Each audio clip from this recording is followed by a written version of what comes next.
प्रधानमंत्री जी ने अपने ट्रेडिशनल मेडिसिन को आगे बढ़ाने के साथ ही योग को 21 जून की तिथि को विश्व योग दिवस के रूप में भी तेजी के साथ उसका फैलाव किया। दुनिया उसको अंगीकार कर रही है।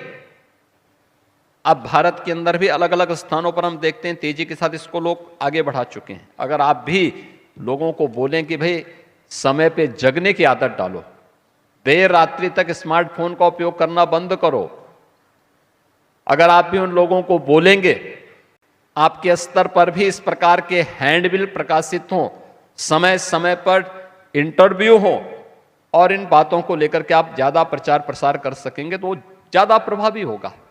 गवर्नमेंट अपने स्तर पर करती है और हम लोग दोनों पक्षों को लेकर के चलते हैं, अवेयरनेस के पक्ष को लेकर के भी, लेकिन साथ साथ इसके उपचार के पक्ष को लेकर के भी।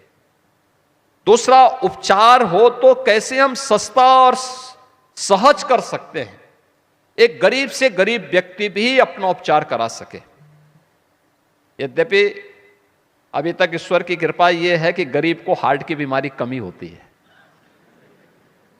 क्योंकि उसकी मेहनत और उसका परिश्रम उसको करता है। दूसरा यह है कि अगर किसी को हो ही गया तो उसके लिए आयुष्मान भारत की सुविधा आज के दिन पे है कि वो अपना बाईपास सर्जरी भी करा सकता है, एंजियोग्राफी भी करा सकता है, एंजियोप्लास्टी भी करा सकता है।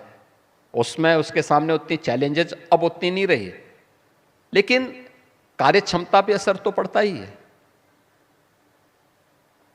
कैसे हम इसके लिए लोगों को तैयार कर सकें। दूसरा, जब पेशेंट की स्क्रीनिंग होगी और क्वालिटी आएगी तो आप क्वालिटी दे भी पाएंगे, उसको देने में आपके लिए और सरल हो सकता है।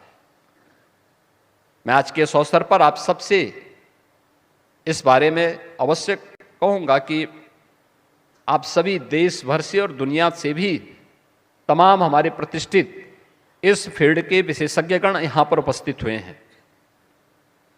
हम इन दोनों पक्षों पर विचार करें और दोनों पक्षों को लेकर के अगर हम चलेंगे तो अवश्य परिणाम आएगा।